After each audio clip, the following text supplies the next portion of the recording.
पात्र हों जिनके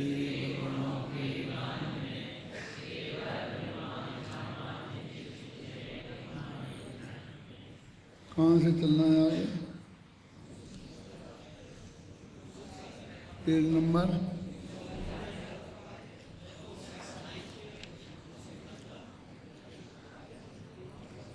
पेज नंबर 269, ठीक है।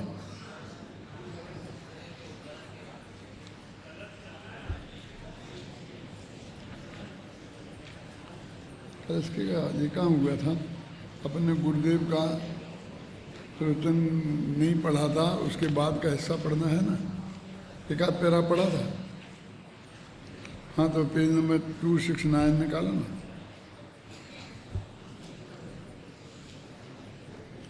यही है ना।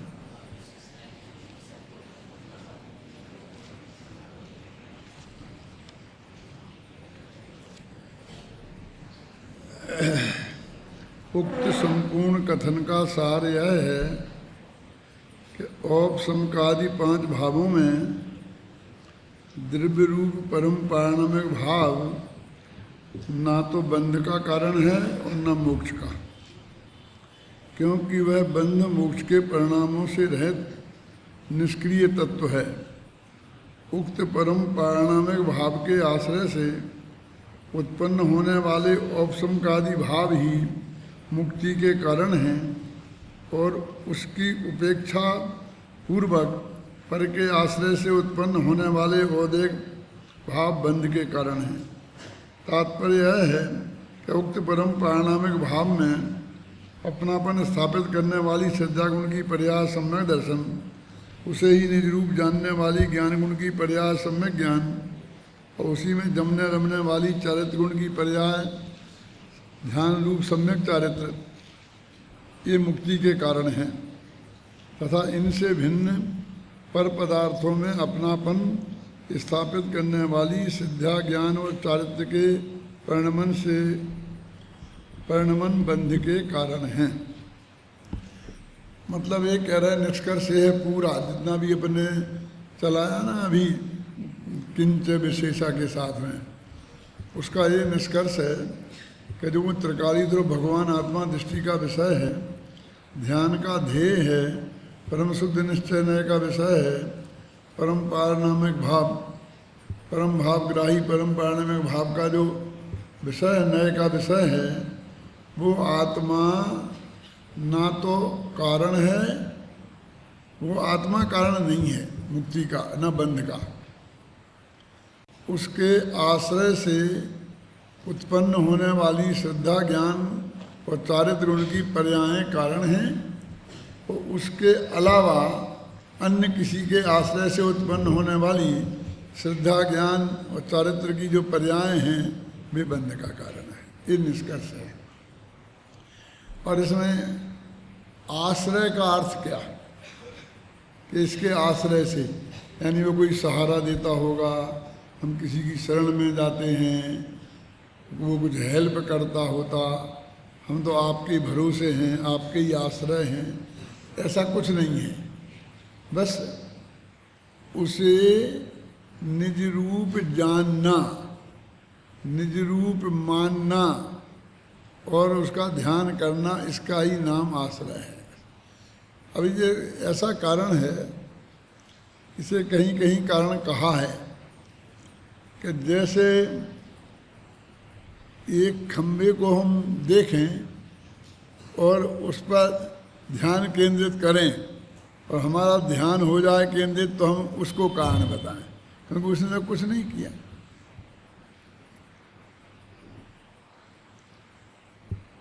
अब इसको मैं और सरल करता हूँ कि हमने किसी भी व्यक्ति ने किसी माँ बहन को देखा अथवा नाचते हुए देखा,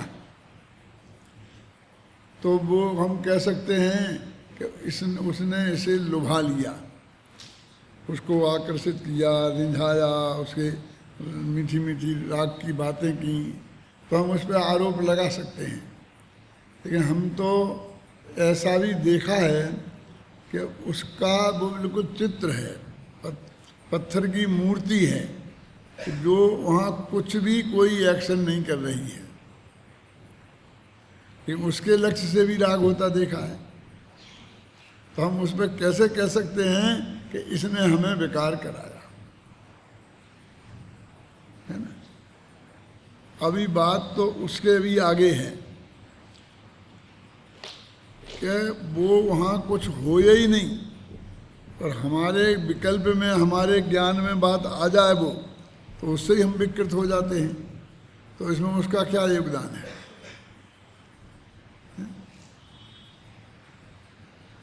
ये तो हमारे अंदर की ही विकृति है ना।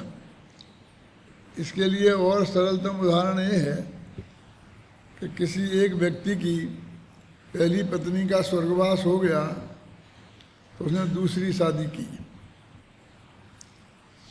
और दूसरी शादी की, वो दूसरी पत्नी आई तो वो प्रेम से बातचीत कर रहे थे। इतने में उसी उनके बेडरूम में पहली पत्नी के साथ का एक चित्र लगा हुआ था। उस चित्र को पे उसका निगाह गई, किसकी? उसके पति की। तो वो एकदम उदास हो गया। तो इस पत्नी ने देखा अभी तो इतनी अच्छी अच्छी बातें कर रहे थे और अभी एकदम उदास क्यों हो गए। तो उसने देखा इस चित्र की तरफ उनका ध्यान गया, इसलिए हो गया। तो वो सोचने लगी कि हमने पहले बचपन में सुना था, वो बात इतनी सत्य है कि सौत बुरी होत चून की, है ना। बुंदेलखंड में ऐसे गीत गाए जाते हैं, बुंदेलखंड के लोग जानते होंगे कि पिया पत्नी ले आए देहरादून की, सौत बुरी होत चून की। चून माने आटा, आटे की बना के बैठा दो तो वो भी चढ़ाती है, कहते हैं कि ये मर गई और फिर भी मुझे अभी परेशान कर रही है। यानी इसका चित्र इतना परेशान कर रहा है, तो ये खुद होती तो क्या होता। अब आज तो है, कल इस कमरे में ये नहीं रहेगा चित्र। तो उसने दूसरे दिन उस कमरे में से उस चित्र को हटा दिया, है ना। दूसरे दिन उसके पति की निगाह फिर उधर को गई, तो वहाँ वो चित्र गायब था। चित्र गायब था तो वो एकदम रोने लगा। क्या आज क्या हुआ? कल तो चित्र ने उसको डिस्टर्ब किया था, अब आज तो चित्र भी नहीं है, क्यों? तो अब क्यों ऐसा हुआ? तो उससे पूछा बहुत आग्रह करके, तो उसने कहा कि मैं इसलिए रो रहा हूँ कि एक दिन जिसका साम्राज्य इस घर में ऐसा चलता था कि उसकी मर्जी के बिना कोई एक घूंट पानी भी नहीं पी सकता था, है? सब लोग उसके अनुसार चलते थे, सबकी सेवा करती थी, सबको अनुकूलता प्रदान करती थी, तो सब लोग अपने आप उसकी बात को मानते थे। आज उसका इस घर में इतना भी स्थान नहीं रहा कि वो दीवार पर इतनी सी जगह में बैठी रह सके, उसका चित्र यहाँ लगा रह सके। अब वो इस तरह से इस घर से बहिष्कृत हो गई, इसलिए मैं रो रहा हूं। अब बोले अब क्या करें? बोले चित्र था, चित्र को तो हटा दिया, वो तो मर ही गई, चित्र को हटा दिया, अब क्या हटाए? मेरे कहने का मतलब उसके ज्ञान का गेय बन गया, वहाँ तो कुछ था नहीं, तो वो अपनी स्वयं की योग्यता से ही बना ना। जैसे अपन बोलते हैं पर्यायगत योग्यता, क्षणिक उपादान नंबर 2, क्यों? उसकी ज्ञान की पर्याय में उस समय उसे गेय बनना था, और उस गेय के लक्ष्य से और उसके चित्त में आकुलता व्याकुलता पैदा होनी थी। मैं उदाहरण देके सिर्फ इतनी बात कहना चाहता हूँ कि वो तो ऐसा निष्क्रिय है सामने वाला जिस पर हम अपराध मढ़ रहे हैं कि उसने मुझे परेशान कर रखा है आश्रय भूत निमित्त, वो तो इतना निष्क्रिय है, फिर भी उस पर हम आरोप लगाते हैं। तो ऐसे ही त्रिकाली ध्रुव भगवान आत्मा वो अत्यंत निष्क्रिय तत्व है। अपन ने पढ़ा था, इसमें याद है, परिणाम का निष्क्रिया। अभी भी आप पिछले पेज पलटोगे तो उनमें भी दूर से दिखाई दे जाएगा बोल्ड लेटर में है? वो मतलब त्रिकाली ध्रुव भगवान आत्मा मुक्ति का ऐसा ही कारण है, आश्रय भूत कारण जिसे हम कहते हैं। उसने उसमें कुछ नहीं किया, क्योंकि वो तो निष्क्रिय तत्व है, वो तो किसी में कुछ करता ही नहीं है। कि उसकी उपस्थिति ने, अरे वो तो अनादिकाल से उपस्थित है और अनंत मोक्ष में भी उपस्थित है। यदि उसके उपस्थिति से कुछ होता होता तो अब कभी के मोक्ष चले गए होते। मैंने वो बिल्कुल मतलब अकारणवत कारण कहा जाता है, कहने का मतलब ये है। इसके ज्ञान का ज्ञेय बना तो वो कारण कहा गया। तो अब उसको कारण कहो, उसके आश्रय से श्रद्धा ज्ञान चारित्र की जो पर्याय प्रकट हुई, चाहे उनको कारण कहो, एक ही बात हो गई। फिर वे कहते हैं वो पर्याय कारण है, माने साधन है, और वो जो है वो त्रिकाली ध्रुव बिल्कुल ना कारण है ना वो कार्य है, ना साधन है ना वो साध्य है। जो आश्रयभूत कारण कहा जाता है, पर उसकी तो वो इतनी सी बात है कि उसने, इस जीव ने उसमें अपनापन स्थापित किया है, और उसे आज तक उसमें अपनापन स्थापित नहीं किया। इसमें ये अनंत संसार जो खड़ा हुआ है अनादिकाल से लेके आज तक, जो अनंत दुख भोगे हैं, वो बस इतनी सी गलती है कि क्या, कि जो मैं हूँ निरंतर 24 घंटे हाजिर हुजूर है, कोई कमी नहीं है। सिर्फ इतनी सी कमी के कारण कि उसे हमने जाना नहीं, उसमें अपनापन स्थापित किया नहीं, और एक क्षण भी उस पर ध्यान दिया नहीं। बस इतनी सी गलती में ये अनंत दुख हुए हैं। पुण्य करता है तो जीव स्वर्ग जाता है, पाप करता है तो नरक जाता है, ये तो सब प्रसिद्ध बातें हैं ना। लेकिन इन सब की काल की मर्यादा है। तो नरक भी जाएगा तो 33 सागर में तो निकल ही आएगा ना, और स्वर्ग भी जाएगा, स्वर्गवास सिद्धि भी तो 33 सागर में निकल आएगा। लेकिन जो अनादिकाल से निगोद में है और द्वारादि निगोद में चला गया तो अनंत काल तक रहेगा, ये कौन से अपराध का दंड है? लाखों लोगों को मारा था, ये किया था, वो किया था, इसकी वजह से तो वो नरक गया था 7वां। तो उससे बड़ा और कौन सा अपराध है? ये अपराध है। बोलो कि हमारे ज्ञान का ये नहीं बना है। जो श्रद्धा गुण की पर्याय ने उसे अपनापन स्थापित नहीं किया, तो श्रद्धा गुण पर की पर्याय इतने अनंत दुख में पड़ गई, और श्रद्धा गुण की पर्याय उसमें अपना स्थापित कर लेती तो वो अनंत सुख रूप हो जाती। तो उसमें उसे कुछ नहीं करना है,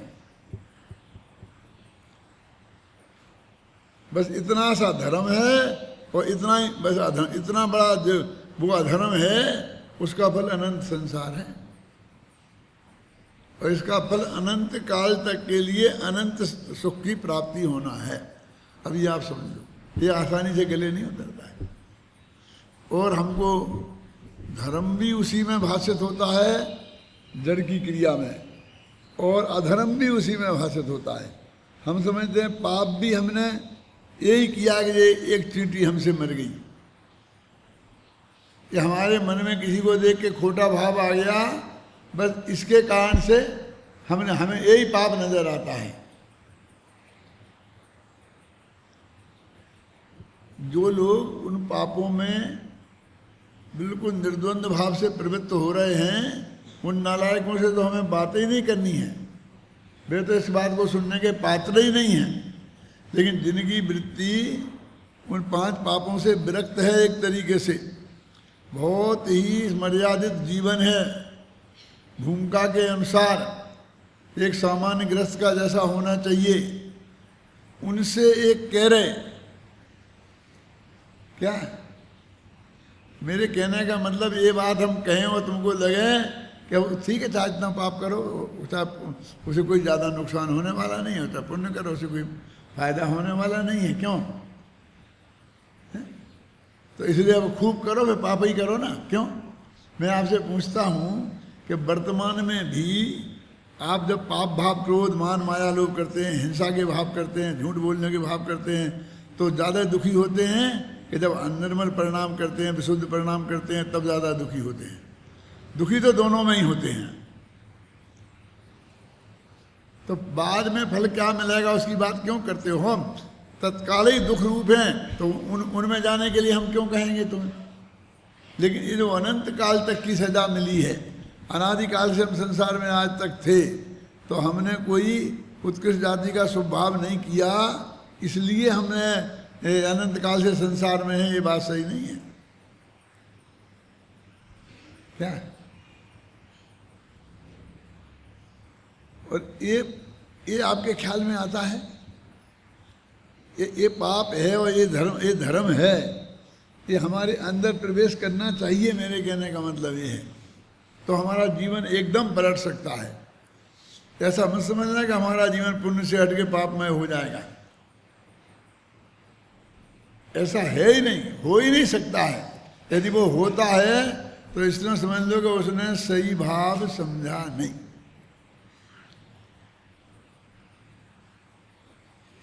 इसको ऐसा एक सच्चा उदाहरण देता हूँ मैं आपको, तो इससे और अच्छी तरह ख्याल में आएगा कि हम रेल में बैठे जा रहे थे, तो हमारे सामने की सीट पर 4-5 आदमी बैठे थे, वो भी हमारी उम्र के ही थे, अच्छे जवान थे, बस वैसे थे, सब बात थे।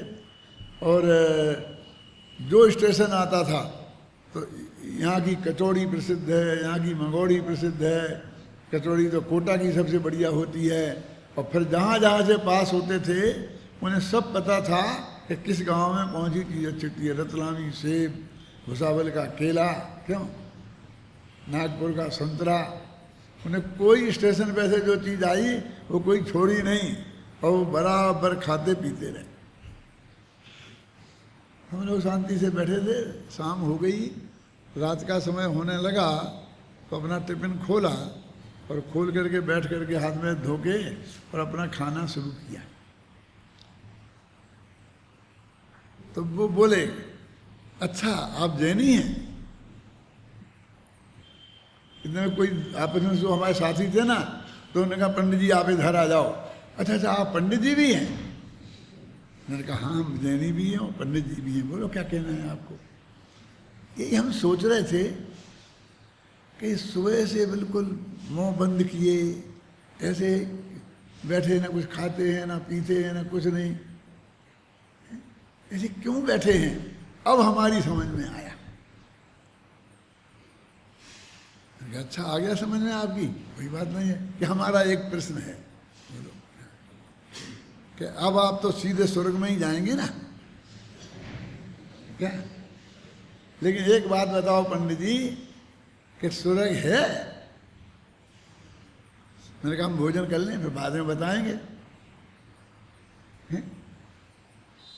नहीं मैंने कहा बोलो अभी बोलो। यदि स्वर्ग नहीं हुआ और नरक नहीं हुए, किसी ने देखे तो है नहीं, तो आपका ये सारा मनुष्य मुफ्त में चला गया, न खाया न पिया न इसका कुछ मजा लिया न कुछ किया, समझे ना?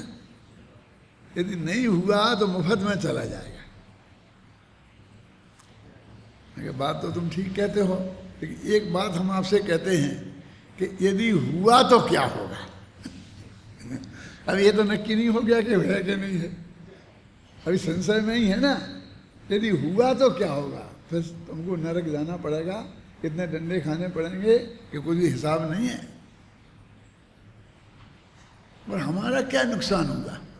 तुम कह रहे कि नहीं हुआ नरक स्वर्ग, तो तुम्हारा ये मनुष्य क्या बेकार हो गया? हमने अरे हमने क्या छोड़ा है? हम अपने मन की रुचि का सब खाना खाते हैं, शुद्ध दूध दही घी सब खाते हैं। क्या तुम दिन भर चलते रहते हो तो तुम्हारे खाने पीने का मजा ही खत्म हो गया। जब तक भूख अच्छी नहीं लगे जम के तो खाने में मजा नहीं आता है, और जम के भूख लगे तो रूखी सूखी रोटी भी बहुत अच्छी लगती है। और तुम्हारी ये हालत हो गई है जैसे लगता है कि 9 महीने का गर्भ हो।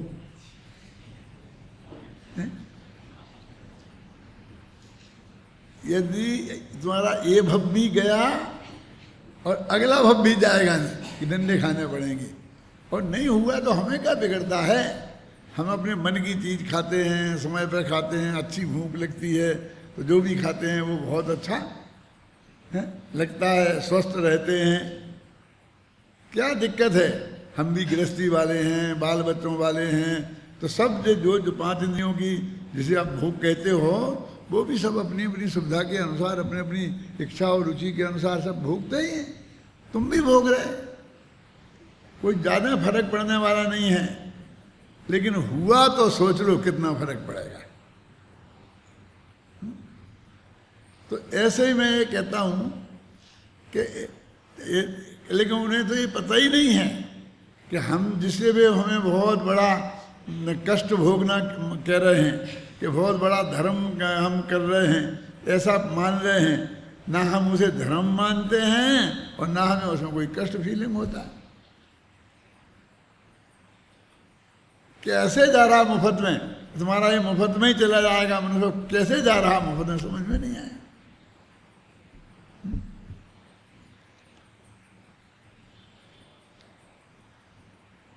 ऐसे ही कि ये जो धर्म का असली स्वरूप बता रहे हम यहाँ पर, हम तो क्या बता रहे, सब शास्त्र में लिखी बातें हैं, अमृतचंद्र की, जयसेन की, कुंद कुंद की, कि बस वो त्रिकाली ध्रुव भगवान आत्मा को जानना, उसका नाम ज्ञान है। वो ज्ञान से इसका काम आएगा। और दुनिया की तुमने कितनी पढ़ाई करी और कितनी डिग्रियां ले ली और धड़ाधड़ अंग्रेजी में बोलते हो, धड़ाधड़ संस्कृत में बोलते हो, और ये सब उसमें कुछ काम नहीं आने वाला, बिल्कुल जीरो। वो ज्ञान नहीं है, सब ज्ञान की बर्बादी है। ज्ञान तो तुम्हें जन्म से ही था ना। प्रतिभा जिसे बोलते हैं ना, प्रतिभा जानते हो? कोई लड़का एकदम होशियार होता है, first division first class first आता है, एक डरते डरते मरता है लेकिन 3rd डिवीजन पास नहीं होता है। तो ये ओरिजिनलिटी तो तुम्हारी जन्मजात है ना। वो टीवी पे एक बच्चे को दिखाते हैं, वो सारे विश्व के हर गांव का, देश का, कितनी जनसंख्या है, कितना है, ऑस्ट्रेलिया के बगल में कौन कौन से देश हैं, और विश्व के कौन बड़े नगर, सब बताता है। और सब लोग इनाम देते हैं। वो लाखों रुपए इनाम जीत लिए उसने उस पर आकर के। और क्या एक प्रश्न का उत्तर सही देवे तो 2000 रुपया, ऐसा कर करके। और ऐसे प्रश्न वो भूगोल के उसके पूरी एटलस उसे रटी हुई है, उसमें लाखों जीत लिए। बहुत उपलब्धि। लेकिन उसका इतना उत्कृष्ट कोटि का ज्ञान और इनमें बर्बाद हो रहा है कि इंडोनेशिया के बगल में क्या है, वो मलेशिया के में क्या है, वहां के इसमें बर्बाद हो रहा है। उसके जानने से क्या है? क्यों बोलिए? पर अपना त्रिकाली से भगवान आत्मा को जाने तो कितना बड़ा काम होता है। तो बाकी ये सब ज्ञान नहीं, ज्ञान की बर्बादी है। ज्ञान तो तुम्हारे अंदर से है, अंदर में पैदा हुआ है। ये जिसे तुम ज्ञान कह रहे हो ना, वो तो गे था, जिसे तुमने जाना है, और वो पर गे, पर पदार्थ रूप गे था ना, समझे ना? तो उसमें जो हमारी ज्ञान पर्याय है वो तो बर्बाद भई ना, उसने उसे जानी। अब जिसे जान लिया, उस ज्ञान से तुम कुछ और नया जान सकते हो? वो तो खत्म हो गया। तो ये ज्ञान है, ये धर्म है। ऐसे धर्म करने से हो जाए। वो ऐसे कई उदाहरण आते हैं, वो तुष्मासम घुसंतो वाला और फलाना कि भाई वो इसने अकेला क्या किया अपने लिए, हम तो इतने कर करके मर गए, वो बात 6-6 महीने के, और ये इसने तो कुछ नहीं, तो बस अपने अंदर में गया और कहते मुख चला गया। आते ना शास्त्र में नहीं लगता, हमें लगता है अन्याय है, तो व्यवस्था है, वो सब उनकी क्रमबद्ध में होगा, वो हमारी में नहीं होगा, हम क्या करें। लेकिन भाई उसने जो असली शर्त थी मोक्ष में जाने की वो पूरी करी कि नहीं करी? बोलिए। बाहुबली ने बहुत तपस्या करी, भरत ने कुछ नहीं करी। कैसे नहीं की? दोनों की जो अंतर मुहूर्त की शर्त है कि त्रिकालीन भगवान आत्मा को जानना और लगातार अंतर मुहूर्त तक जानते रहना, वो शर्त दोनों ने पूरी करी कि नहीं करी? अब तुम साल भर मुफ्त में ही खड़े रहे और नहीं कर पाई तुमने पूरी, तो उसके लिए हम क्या करें? वो तो तुम्हारी कमजोरी का प्रतीक है, उसे तुम तपस्या कह रहे हैं कि इतनी तपस्या करी, इतनी तपस्या करी, इतनी तपस्या करी। वो अपने देवसा गुरु पूजन में लिखा था मैंने सन 56 में, क्या था वो लिखा, जो धर्म ध्यान आनंद रूप मैंने माना वह दुख स्वरूप। इतने कष्ट, इतने कष्ट, इतने कष्ट, तपस्या माने कष्ट, तपस्या माने कष्ट मानते हैं। कितने कितने कष्ट हो गए, कितना कितना किया, जला दिया, ये किया, वो किया, माथे पे सिगड़ी रख दी।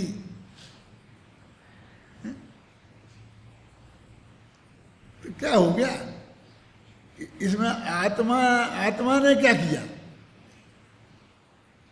पांडवों को वो कहते हैं गहने पहना दिए गरम गरम, और गजकुमार मुनि के माथे पे सिगड़ी रख दी।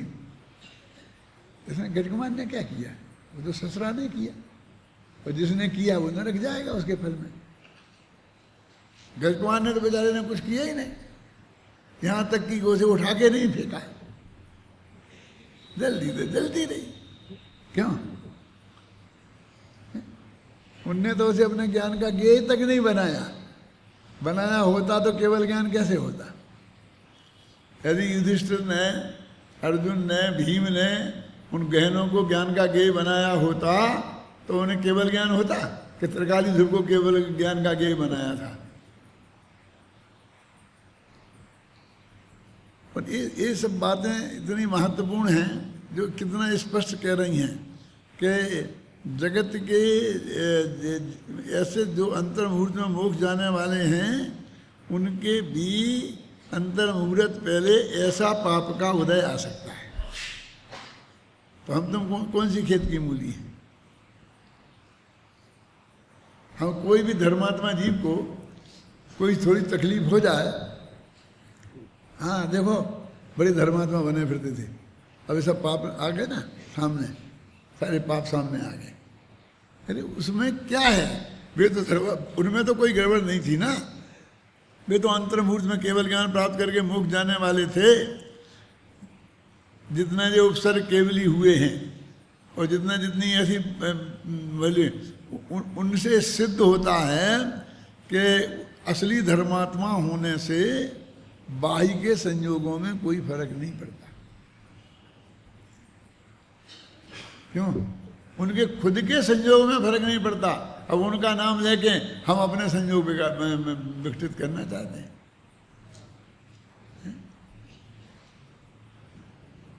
भाई ऐसी बात नहीं है कि हम कहीं जाएं और बहुत प्रेम से हमको सब बुलाएं, प्रवचन सुने, बहुत खाना पीना में बहुत मना के खिलाएं। तो एक दफ़े हम कहें कोई आदमी जाए, हमारा बच्चा गया, वो कहा फिर जी मैं फलां आदमी का लड़का हूँ। क्या? अच्छा बेटा उनके लड़के? अरे हमारे यहाँ ठहरते हैं, आओ चलो भोजन करो, ठहरो, ये सब बात। नहीं मुझे एक ज़रूरी काम है। कह हाँ बोलो बोलो, वो भी करेंगे, बोलो बोलो क्या काम है? कि मुझे 5 लाख रुपए चाहिए।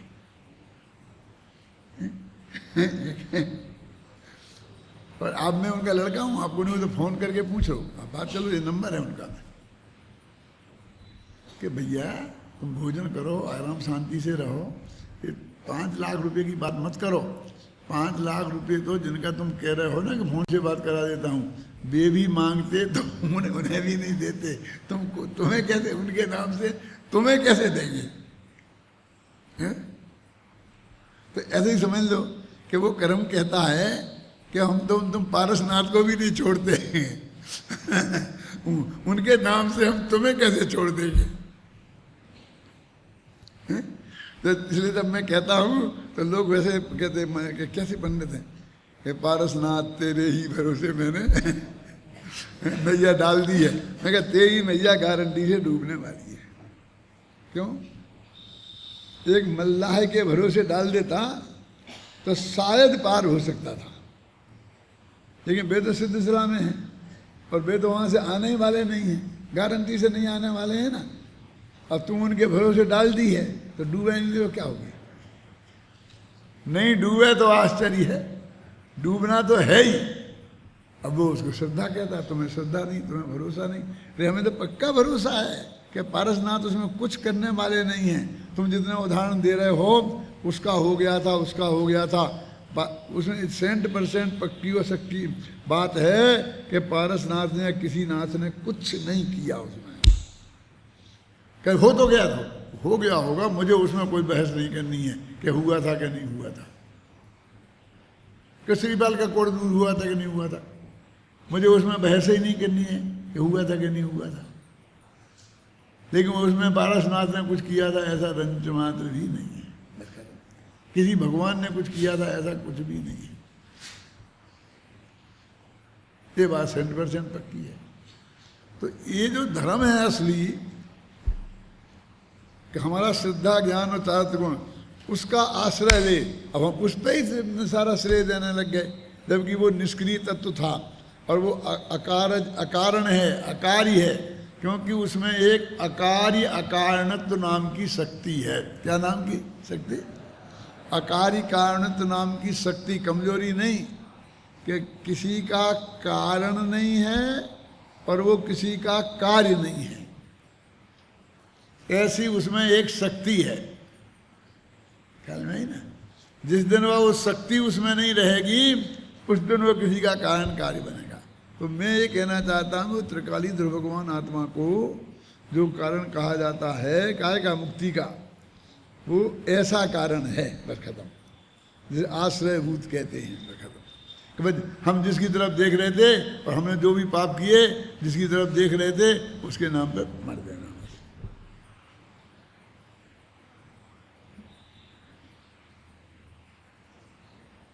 राजा ने घोषणा करी कि जो आदमी रात भर पानी में डूबा रहेगा तो उसे मैं 1 लाख स्वर्ण मुद्राएं दूंगा। सर्दियों के भयंकर दिन थे, तालाब जम रहा था, वो बेचारा एक आदमी बैठा रहा, क्योंकि 1 करोड़ स्वर्ण मुद्राएं मिल जाएंगी तो सारे तर जाएंगे, पाप निकल जाएंगे सब। अब वो जब उस सुबह आकर के उसने कहा कि साहब मैंने रात भर बैठा रहा हैं, तो अब मुझे दिए जाए, क्या करें? तो कैसे माने हम तुम बैठा रहा? कि साहब आपके जो किला है ना, किला के ऊपर और वहाँ वो घी का दीपक जलता रहा, तो मैं बता सकता हूँ कि वो रात के 2 बजे जरा मंदा पड़ गया था, फिर आदमियों ने आकर के उसमें घी डाला था। माने मैं रात भर पानी मेरा मैंने वहाँ उस तालाब में से रात में देखा था। अच्छा, अब हमारी समझ में आई। तो दीपक की गर्मी से तुम तापते रहे, पानी में बैठे रहे। क्या कहा? किले के ऊपर दीपक जल रहा था, वो बेचारा पानी में डूबा था उस दीपक की गर्मी से। तो जैसे उस दीपक में कुछ नहीं कर सकता, वो तो उसके ज्ञान का गेय बन रहा था और कुछ नहीं। ऐसा त्रिकाली ध्रुव तुम्हारे ज्ञान का गेय बने तो उसमें कैसा कर्तृत्व, वो कैसा करता, कैसा कारक में, यानी वो ऐसा अकारणवत कारण है। तो साधन क्या है, कारण क्या है? तो उन्होंने कहा उसके आश्रय से जो तेरी पर्याय में निर्मलता प्रकट हुई, सम्यक दर्शन, सम्यक ज्ञान, सम्यक चारित्र रूप, वो है साधन। और जो और अधिक निर्मल पर्याय आगे प्रकट हुई वो है कार्य। मोक्ष मार्ग है साधन और मोक्ष है साध्य। उससे साधन से साध्य की सिद्धि होती है। तो इस साधन से सिद्धि हुई है, उस साधन से सिद्धि नहीं हुई। ये इतना धर्म की बात यहाँ पर इस गाथा का सार ये है, जो बहुत मुश्किल है लोगों के गले उतरना। अब जरा हम जो वो बात कहते हैं ना, तो वो कहते हैं उपवास की निंदा कर रहे, ये भक्ति की नहीं जान कर रहे, पूजा की निंदा कर रहे, यात्रा की निंदा कर रहे, दान की निंदा कर, और उसे तो निंदा के रूप में देखते हो। क्यों? यानी ये कितनी कठिनाई है, कि जो नहीं है कारण और सीधा प्रमाण है। ये तुमने खूब जिंदगी भर एक किया, भब भब मैंने पूजा की नहीं, दान बहुत दिए, भजन बोलते कि नहीं बोलते, और उससे कुछ नहीं हुआ, ये भी देख रहे हो।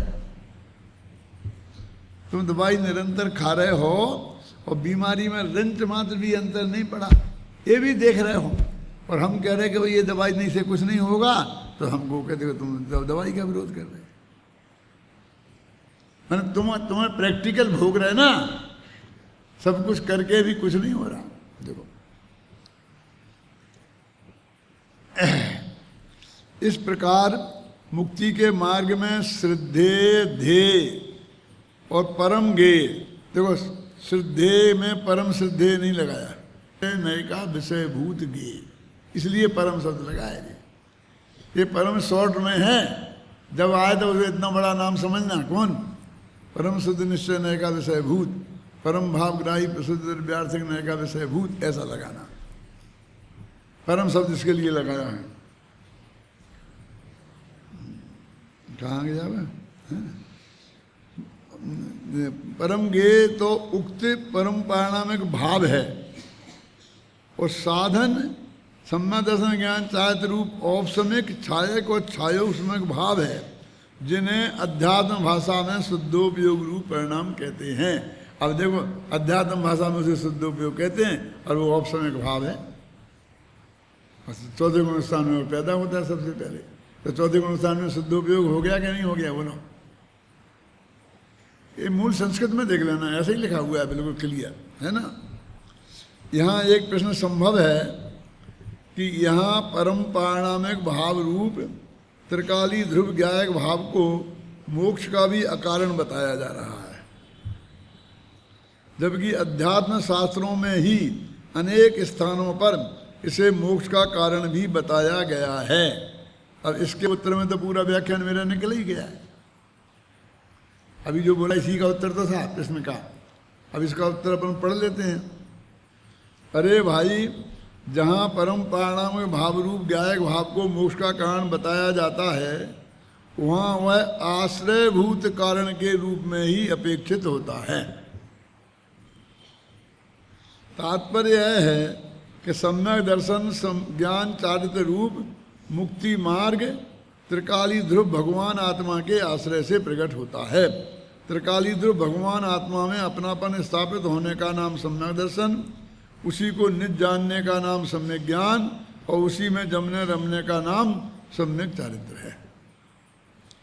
ये सम्यक दर्शन ज्ञान चारित्र ही मोक्ष के कारण है, और ये सम्यक दर्शन ज्ञान चारित्र भगवान आत्मा के आश्रय से उत्पन्न होते हैं। इस कारण ही परम पारणामिक भाव रूप उस भगवान आत्मा को मुक्ति का कारण कहा जाता है। अभी आप देखो, लोक में कोई आदमी ये कहे कि कोई सुंदर, बहुत खूबसूरत, बढ़िया, आकर्षक कोई महिला दिखती है तो मेरा चित्त खराब हो जाता है, तो क्या करें? आओ बोलो क्या करें? इस जगत को महिलाओं से रहित कर दें? उसमें महिला की क्या गलती है? उसने अपने बुद्धिपूर्वक तो उसने कुछ किया नहीं है। वो जन्म से जैसी आँख कान नाक बन गए, जैसा रंग रूप हो गया वो हो गया। अब अपन सबको अनुभव है ना कि किसी ने कुछ के, और उसके बाद कितने क्रीम पाउडर लपेटे, कितनी साबुनें लगाई, लेकिन उस जन्म जमात भी फर्क हो गया हो तो बताओ। नहीं, वो केसर खाओ, दूध में पियो तो हो जाता है, कुछ गोरे निकल आते हैं, सारे मद्रासी गोरे हो जाते, अफ्रीकन वाले गोरे हो जाते हैं। क्यों? और ये जितने गोरे हैं उनने वो केसर खाई होगी तुम्हारी, तुम्हें खाने तो खाओ ना, कौन मना करता है? यानी कहने का मतलब जो तुम ओरिजिनल जैसे हो जन्म से, वैसे ही हो, नाक नक्शा भी, रूप रंग भी हैं, और उसमें तुम्हारे बाहरों के में से कुछ नहीं होता। ये बिल्कुल नक्की और पक्की है कि नहीं? इसमें भी कोई शंका है? मैं जानते हूँ कि इतना नक्की और पक्की हम जानते हुए भी लाखों रुपया कि क्रीम पाउडर पे खर्च कर देते हैं, कर देते कि नहीं कर देते हैं? इतना जानते हुए भी, और कुछ नहीं होता ऐसे अनुभव के बाद भी। मैं तो दूसरी बात कह रहा हूँ कि अब वो लड़की बेचारी सुंदर है, पैदा है, गोरी भूरी है, बढ़िया हो गई है, और उसने इसमें कुछ नहीं किया। अब क्या करे, वो जगत में रहे कि नहीं रहे? क्यों? कि उसे देख देख के सबके मन खराब होते हैं। तो इस जगत को माँ बहनों से रहित कर दें। यदि ये माताएं बहनें बिल्कुल सब काली कलूटी होती और एक भी सुंदर नहीं होती, फिर तो किसी के मन में कोई पाप पैदा नहीं होता ना। फिर तो सब ब्रह्मचारी होते, मोक्ष में चले जाते ना। क्यों? वे अफ्रीकन जो महिलाएं हैं वे तो ऐसी ही हैं ना, कब काली कलूटी हैं, फिर भी वहाँ उतना ही पाप होते हैं ना, उतना ही विकार पैदा होता है कि नहीं होता है? अब तो जबरदस्ती जो कारण बिल्कुल कारण नहीं है, और वो कारण यदि है तो उसका निवारण किसी कीमत पर संभव नहीं है। ऐसा करो कि उनका गांव अलग बसा दो, और भाई ये गांव उस गांव से जा नहीं पाते, जैसे महिलाओं के डब्बे अलग होते हैं ट्रेन में, और स्कूल हमने अलग खोल दिए, लड़कियों का अलग और लड़कों का अलग, ऐसे ऐसे ऐसे गांव भी बसा दो अलग अलग। क्यों? अरे भाई गांव तो क्या, घर भी अलग नहीं बसाए जा सकते हैं? एक एक घर में महिलाएं और पुरुष साथ में रहेंगे, एक एक कमरे में महिला नहीं, वो संभव नहीं है जो तुम कहते हो कि इसके कारण हमें विकार होता है और इसके लिए ये व्यवस्थाएं कर दो। ना तो उनका जैसा रूप रंग है उसमें कोई फेरफार संभव है, और ना उसको कहीं से यहाँ नहीं आए और यहाँ नहीं जाए वो भी संभव नहीं है। अभी एक जगह मैंने सुना था, किसकी बात थी क्या थी, एक तो याद नहीं है, याद होता तो मैं बताता भी नहीं, कि उनने कहा कि यहाँ पर 2 वेदियाँ अलग अलग बनाओ, एक में महिलाएं पूजन करें और एक में पुरुष पूजन करें। अब मैं नाम नहीं बताना चाहता हूँ किसने कहा और कहाँ के लिए कहा। क्या मैंने उनसे एक बात करी, बहुत प्रेम से पूछी कि ये बताओ कि जो महिलाओं वाली पूजा करने की वेदी होगी, पुरुष लोग उस वेदी का दर्शन करेंगे कि नहीं? और जो पुरुषों की वेदी बनेगी उसमें उसका दर्शन करने महिलाएं आएंगी कि नहीं आएंगी? कि वो अपने दर्शन भी वहीं करें, बस इस वेदी के आ ही नहीं सकती और इस वेदी वाले वहाँ नहीं कर सकती। क्या क्या कर रहे हो तुम? ये अपने बहुत धर्मात्मा, बहुत उच्च कोटि के महासदाचारी यानी कि ऐसा मानते हैं अपने को, और उन्हें दर्शन करने के लिए वेदियाँ अलग चाहिए, पूजन करने के लिए वेदियाँ अलग चाहिए।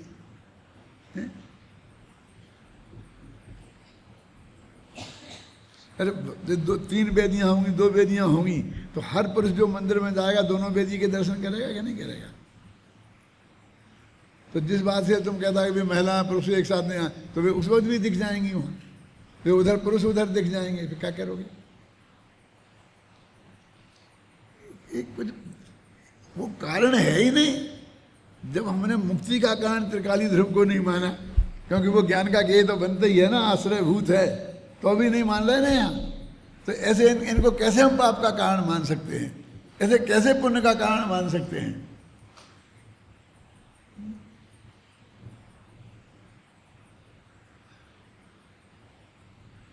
ऐसे वो मैं प्रकरण की बात बताता हूँ, उदाहरण से समझ में आएगी कि वो है ना अपना निसर्ग जो अधिगमज भेद सम्य दर्शन के, तो क्या अंतर है? अरे साहब वो बिल्कुल अपने आप हो जाता है और वो परोपदेश से होता है, क्या है? कुछ नहीं। देखो दोनों का जो वो उपादान कारण त्रिकाली ध्रुव भगवान आत्मा है, जो दोनों को सम्मत दर्शन हुआ वो त्रिकाली भगवान आत्मा के दर्शन के बिना हुआ। क्यों? उसका अंतरोन्मुखी पुरुषार्थ, जैसे क्षणिक उपादान नंबर 1 कहते वो हुआ कि नहीं, और उसकी कालब्धि रूप पर्यायगत योग्यता, 3 उपादान हो गए ना, ये तीनों उसमें हुए कि नहीं? और निमित्त के रूप में दर्शन मोहिनी कर्म का 6 उपसम उपसम जो भी जहाँ जैसा हो वो अंतरंग निमित्त हो गया। अब क्या फर्क रहेगा बहिरंग निमित्त की? तो बहिरंग निमित्त का भी क्या फर्क है कि इसको इसी भव में अभी देशना मिली थी और उसे पहले भव की देशना मिली थी और वो याद आ गई और उसका काम हो गया। तो देशना के बिना भी नहीं हुआ, वो भी है ही, सिर्फ इस भाव और पिछले भाव का ही हुआ ना। क्या फर्क है बोलिए? अब मैं छोड़ो उस भाव की बात, वो कौन सा होगा कि मैंने आज उपदेश सुना और मेरी अवग्रह ये आवाज धारणा तक पहुंच गया और फिर मैं विषय के साथ में लग गया और 25 वर्ष बाद मुझे वो सब चीज़ याद आई और आकर के फिर मुझे सम्मान में अंदर मुखी हुआ, सम्मान दर्शन हो गया। उसे अधिगमन बोलोगे कि निसर्ग है? ये पूरा भव की शर्त भी नहीं है, वो तो वर्तमान में वो कारण नहीं दिखना चाहिए। आपकी समझ में आया ना? वो भी निसर्गज ही है। तो भाई क्या रह गया? बस सिर्फ इतना सा ज्ञान कराने के लिए उनने इतनी बात लिखी कि इसको तत्काल कोई उपदेश दे रहा था और उसे उसी समय हुआ कि उस समय नहीं हुआ, इतनी सी बात है। और इतने जो जबरदस्त कारण, 3 प्रकार के उपादान, अंतरंग बहन से निमित्त, वो कर्म का उदय वगैरह सब, और उसकी तरफ बिल्कुल गुण हो गया और ये अपने आप हो गया, उनको ये हो गया, इनको ये हो गया, वो नहीं हो गया।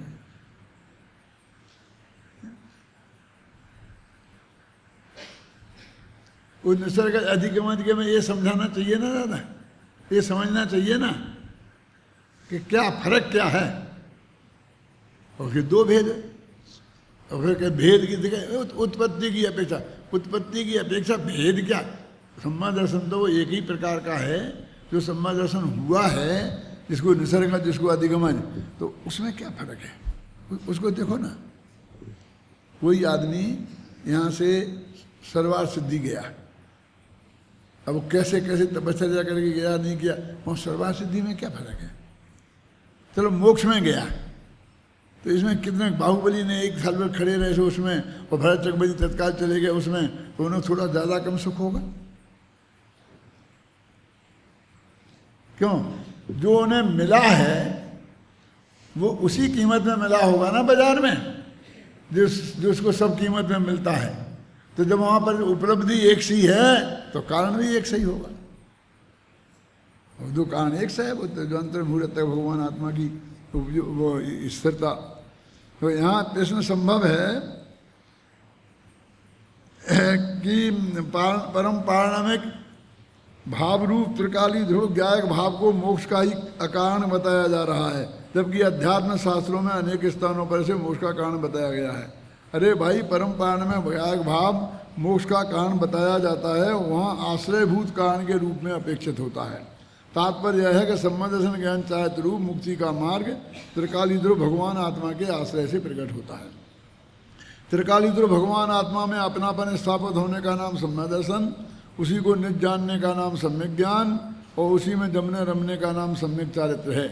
ये सम्मदर्शन ज्ञान चारित्र ही मोक्ष के कारण हैं। ये सम्मदर्शन ज्ञान चारित्र भगवान आत्मा के आश्रय से उत्पन्न होते हैं। इस कारण ही परम पारणमिक भाव रूप भगवान आत्मा को मुक्ति का कारण कहा जाता है। बस एक अपेक्षा समझ लो, परंतु यहाँ यह अपेक्षा नहीं है।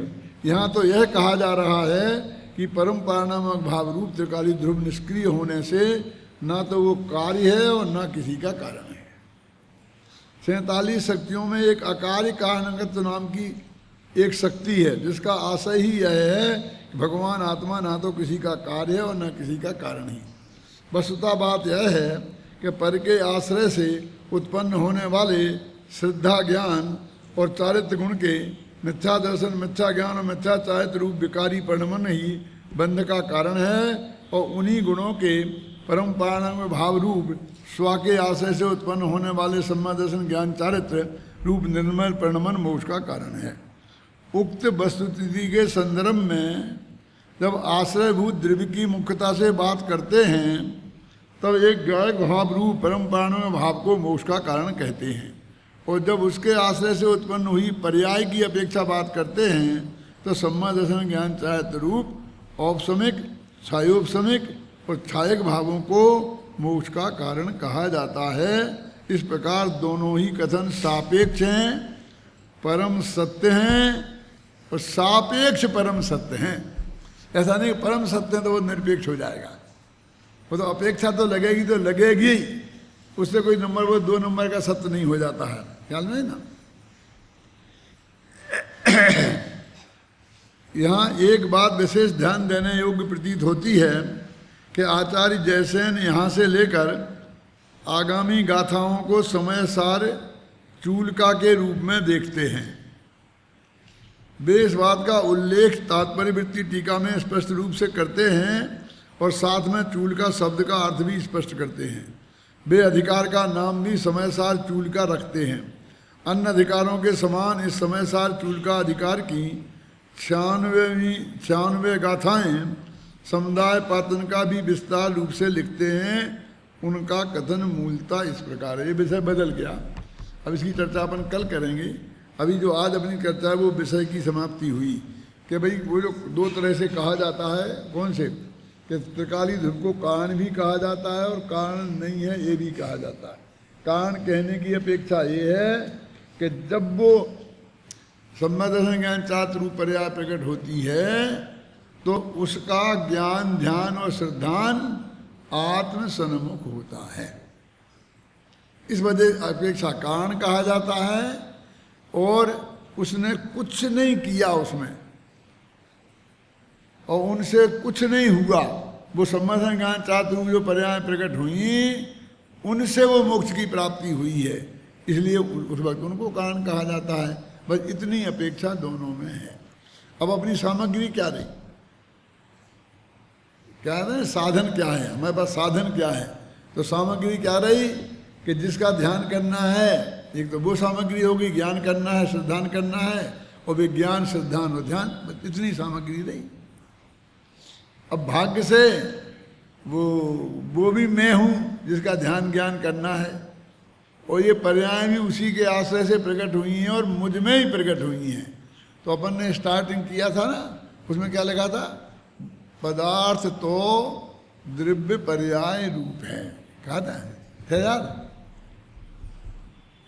दोनों हो गई, द्रव्य भी हो गया और पर्याय भी हो गई, तो सारी चीजें तेरे अंदर में ही हो गई, बाहर तो जाने की जरूरत ही नहीं है।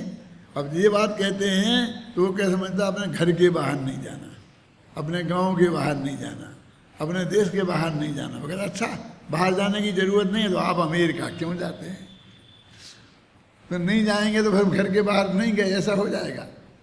अरे घर माने त्रिकाली भगवान आत्मा, और घर के बाहर नहीं जाना माने उसको ही जानना, उसको ही मानना, उस पर ही सिद्धांत करना, इसका नाम घर के बाहर नहीं जाना।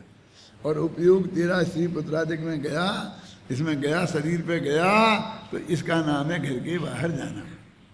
क्यों, वो सामग्री रूप में कुछ नहीं है, सहयोगी के रूप में कुछ नहीं, कोई भी गुरु कुछ नहीं है। देवशास्त्र गुरु वो कहते वही तो कह रहे नाम है, वो तो अपन ने तो कौन शतक में लिख दिया है, मंगलाचरण के रूप में ही समझ लो।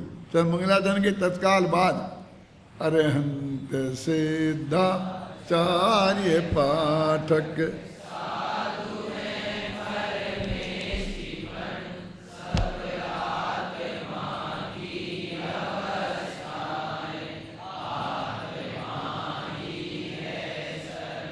सम्यक सुदर्शन